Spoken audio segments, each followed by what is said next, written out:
Welcome to my podcast. I'm the Laughing Philosopher. Life is complicated. You are complicated. Everything seems to have been figured out, except how to live a happy life, guided by wisdom and reason. What does it mean to be a good person? What is love? Who am I before I was told who I am? Why haven't I found myself yet? Why do I have regrets? Is this a just world? Almost from the moment of birth, we've been told how to behave, how to fit in, and how to fulfill other people's expectations.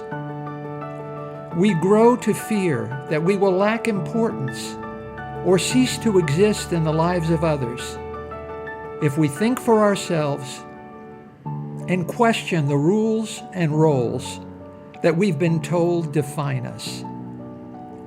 Only when wisdom and reason removes this illusion can we live authentically in the world around us and become our real selves. Episode 19. Does philosophy matter? No one can teach you rightness and wrongness. They cannot be taught. They can only be learned. And we learn more from what we see than from what we are told. No one is free from weakness.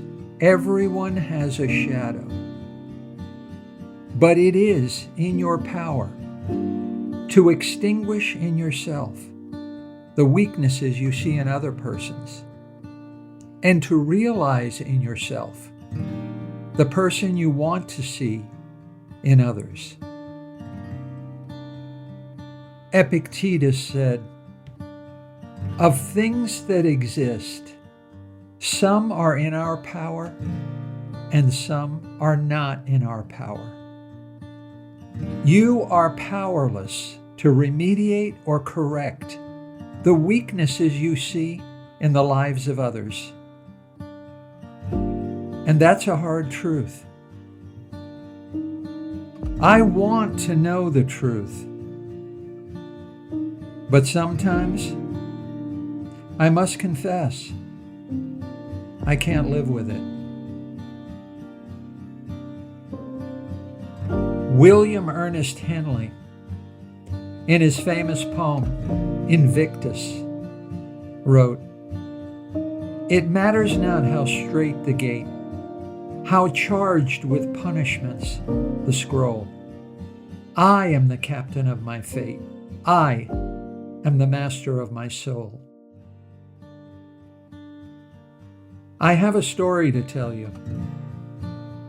It's a true story. I never lie. And it's a true confession. Several years ago, I helped a judge and jury convict a young man of 5 felony offenses of such high seriousness that he was sentenced to many years in prison.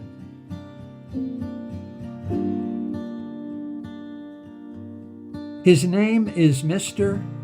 Pimental, and he was caged for 10 years for speaking 3 words.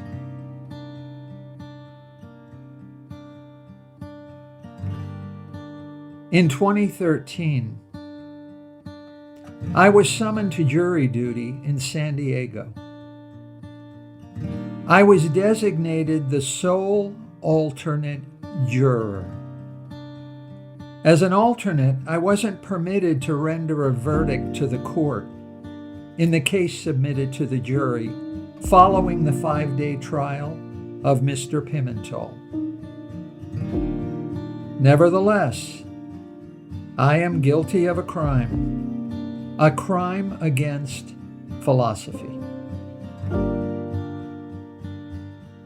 Mr. Pimental was a 40-something Hispanic male. He was known in the street parlance as an OG, an old guy.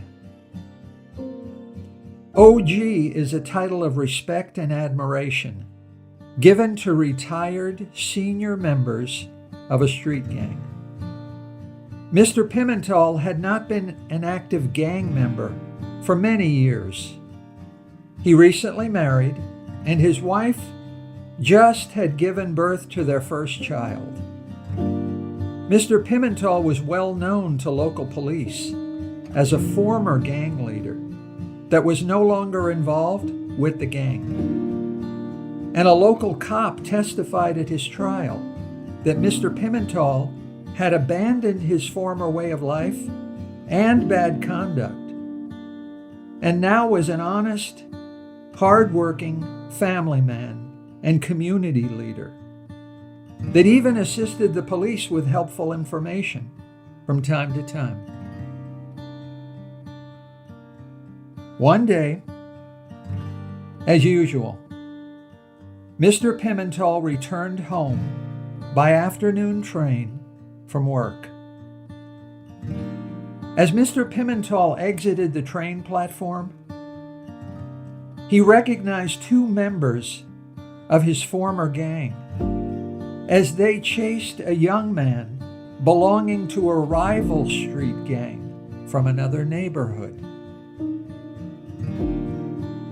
Now, rules of all kinds are necessary to protect and maintain a street gang, much like society. And one of the most sacred and inviolable rules is to define and defend the gang's territory. So the invader could not be permitted to escape from his pursuers. But recognizing Mr. Pimental, the two young men paused and looked at the OG for affirmation and approval. And Mr. Pimental shouted 3 words: "Go get him." The two men then continued the chase, as Mr. Pimental then continued on his way home, unaware of what would happen hours later. The two men caught up with the invader, still in their territory, and assaulted him. As Mr. Pimental ate dinner with wife and baby, the intruder suffered a good beating and a few broken bones. The street runs like water, and the next day, Mr. Pimental was arrested for causing the assault. Now, I have served on several juries in my adult life, and I regret to say, this jury was normal. It consisted of bored housewives, retired old women and older men, skateboard-toting high school dropouts, and other unemployed and unemployable pillars of the community. The jury reminded me of a Bob Dylan song, "Tangled Up in Blue." Some are mathematicians, some are carpenters' wives. Don't know how it all got started. I don't know what they do with their lives. Unfortunately, the defense also was normal. Mr. Pimental's court-appointed attorney chose not to deliver an opening or a closing statement. She asked few questions. She called few witnesses. She appeared to the jury to be indifferent and to pay little attention to the trial, as she obviously was multitasking on an unrelated project on her computer throughout the proceedings. The trial then, unfortunately, also was normal. The prosecution ran the show completely. Wisdom grows out of ignorance, but the ignorant give ignorance a bad name. The fool is not capable of recognizing wisdom, but the fool also cannot recognize ignorance. The fool talks while the wise listen. The fool is fluent in things he doesn't know anything about and he doesn't understand. He hits himself on the head with a book, hears a hollow sound, and assumes that the book is empty. Unlike wisdom, ignorance has no limits. A butterfly is greater than a picture of a butterfly. But to a fool, wisdom is no greater than the illusion of wisdom. At this point, I must digress.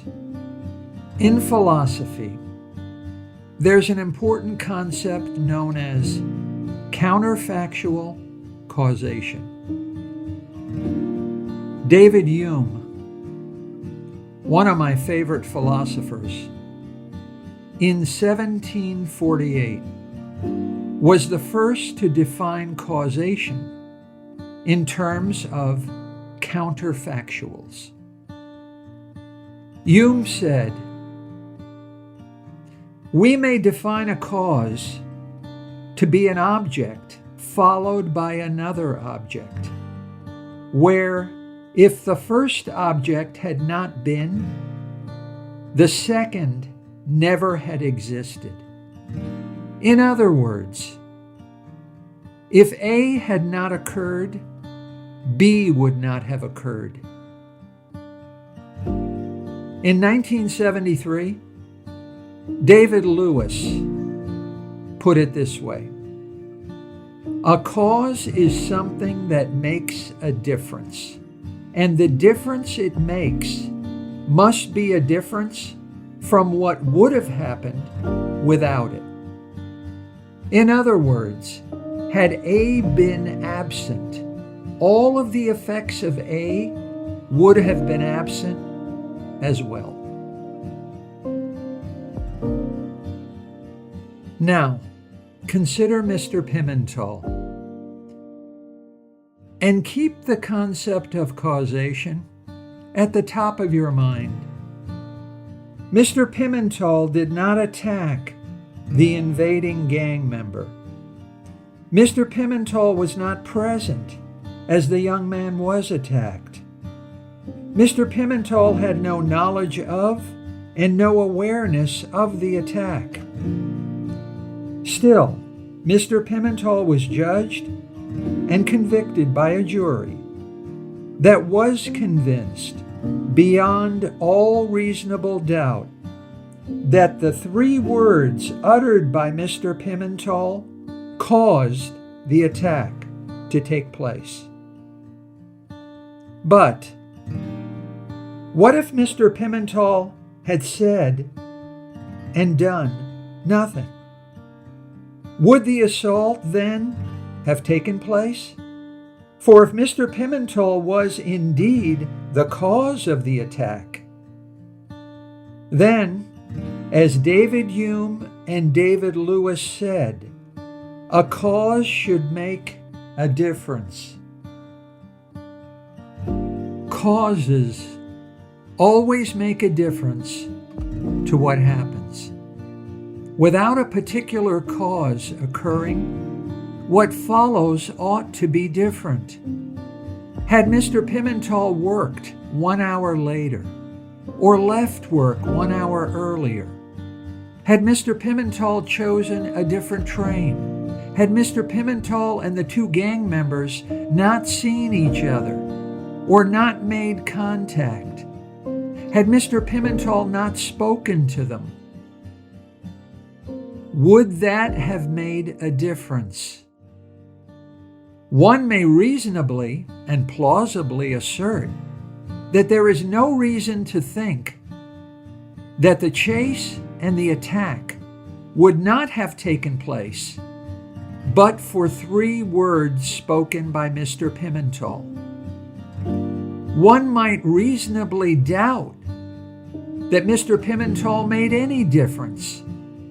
If someone is to be punished for causing a crime to be committed, then it must be reasonably clear that the crime would not have happened except for the actions of the accused. The prosecution must demonstrate that the defendant made a difference, that the attack by the 2 gang members would have happened differently had Mr. Pimental behaved otherwise, that without Mr. Pimental, the 2 men would have acted differently, and the chase and the assault would not have happened at all. That's what it means for someone to be the cause of something. That's what is required by the principle of counterfactual causation to assert that Mr. Pimental caused the attack. That's what is required to judge Mr. Pimental guilty. So, let's turn the tables on Mr. Pimental's accusers and ask, what caused Mr. Pimental to be convicted? Well, one might plausibly suggest that Mr. Pimental wouldn't have been convicted had the defense been more engaged or more talented, had the jury been more logical or more competent, had the prosecution cared more about justice and less about winning, and had the judge cared more about justice than following the law. But that didn't happen.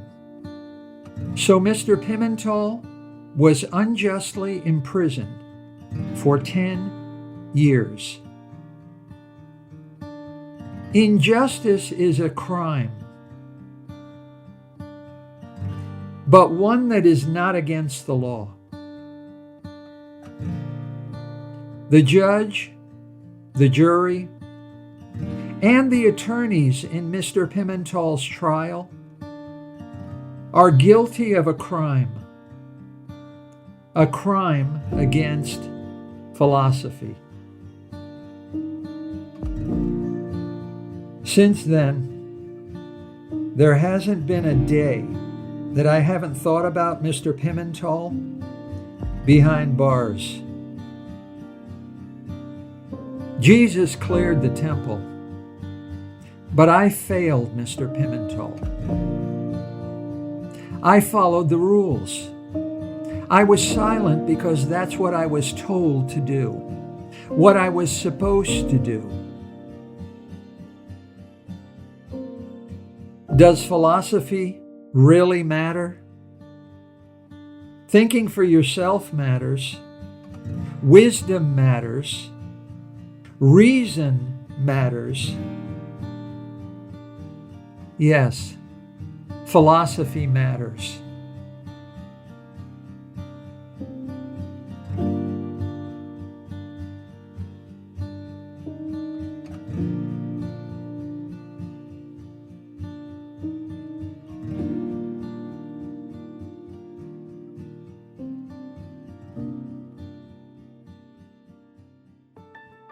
Hi, I'm Dr. Robert Corey, the Laughing Philosopher.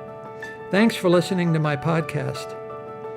I've devoted my professional life to the intersection of sociology and philosophy, where the contemporary problems of life meet the ideas and convictions of the greatest human minds. Join me by subscribing to the Laughing Philosopher as we use reason and wisdom to explore big answers to the most important of all big questions: how to live.